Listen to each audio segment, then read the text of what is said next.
kadib markii ay saaka si rasmi ah magaalada Ceyrgaabo iyo guud ahaanba gobolka Sanaag uga bilaabantay qaadashada kaarka codbixiyaasha gobolka Sanaag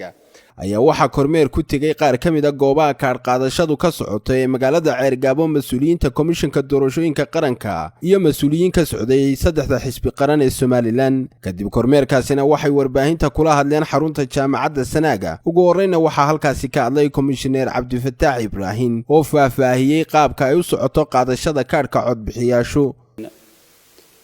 maanta sidaan loo soconayba waxa ka bilaabmay gobolka Sanaag kaar qaybinta gobolka Sanaag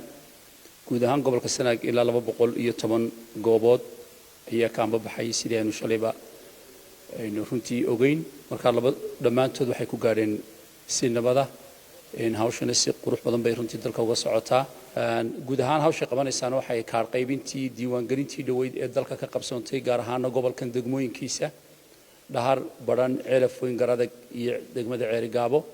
oo caasimadda gobolka iyo kaararkii 2016 diiwaangelintii qabsoontay dadkii kaararkooda aan qaadan aynu mar labaad fursad u siineynay in ay kaararkoodii ay qaataan hawlo runtii aad u baaxad ballaaran bay ahayd marka loo eego gobolka oo dabeecadihiisa juqraafigu ay kala fog yihiin ballaaran yihiin alxamdulillah ilaa imakana arrimuhu si fiican bay u socdaan dadkana waxaynu ku dhiirigelinaynaa inay kaararka sida sharcigu yahay ay u qaataan in qofku warqadiisii la yimaado marka uu la yimaado kadib looga baaro la siiyo kaarkiisii sharcigu waa inaan qofna qof u qaadin oo qofku isagu mintu yimaado uu kaarkiisa u qaato dadkii hore kaararka 2016 aan qaadan iyaguna waa ay u yaalaan kaararkoodii goobtoodii hore ay isu diiwaangeliyeen inay kaarka ka qaataan ha tagaan oo kaararkooda ha ka qaataan deegaankana guud ahaan waxa aanu faraynaa oo ku boorinaynaa in dadka shaqaalaha yimi ee hawsha u carbisan ay ilaaliyaan inta wixii ka dambeeya maalmo yar oo hakada iman doona 7 cisho ay haddana sii ooli doonaan kaararka dadka aan goobaha ka qaadani in heer degmo ay ku qaataan oo iyadana waqtigeeda aynu shaacin doona hadii Ilaahay ka dhigo geestooda waxa halkaasi ka hadlay Maxamed Cali Muuse Axmed Nuur Faahiye iyo Cismaan Afkaabo ka kala socday xisbiyada u cid kulmiye iyo wadani waxayna bulshada ugu baaqeen waxaanu joognaa gobolka Sanaag saddexdii xisbi qaran baanu nahay oo halkan wada taagan waxa muxuu ahaa aanu doonaynaa dadku muxuu ahaa kaararka inay qaataan sidii ay diiwaangelinta u galeen ma aha kaarka la qaadanaya oo kaliya maanta kii la galay ayaantii dhaweyd oo qura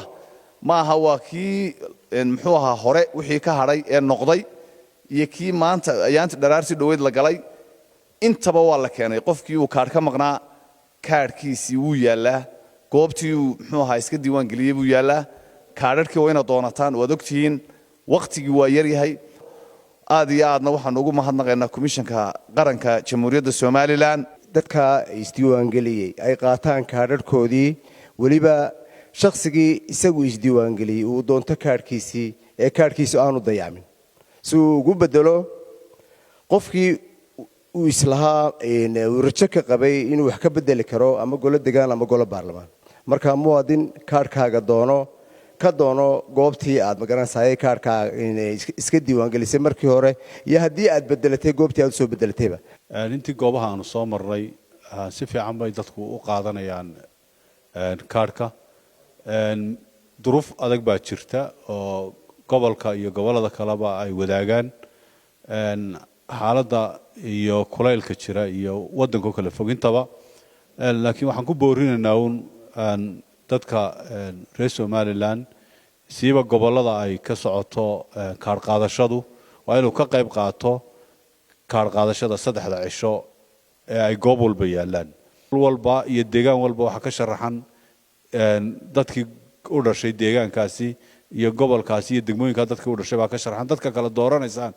waa kaararkii aad ku kala dooran lahaydeen ee aad qofkii aad u baahnaydeen aad ku dooran lahaydeen weeye Cabdiraxmaan Axmed Ilsar Saab TV Ceyrgaabo